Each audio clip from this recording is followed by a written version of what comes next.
Now I'm done seasoning, putting all the season in the chicken, and I'm gonna let it marinated for about 2 hours. But an hour which should be fine. But I'm not in a rush, so I'll let it marinated for 2 hours. So make sure you slice your meat open like this. That way the seasoning can go in there. Okay, so you slice them open. So I added some butter, about half of teaspoon of corn oil, or you can add olive oil. I added bell pepper, thyme, garlic, about 2 teaspoons of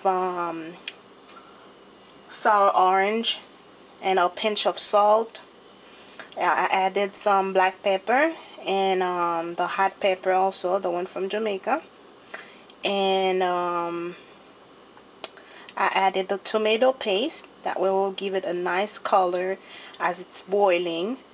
And also I added thyme in there, and I think I said butter already, and also some Jiwaf, which is I think I'm not sure if I'm pronouncing it right, but it's cloves, CLOVES. And this will conclude this video. So we're gonna let it marinated, like I said before, for about 2 hours. Thank you.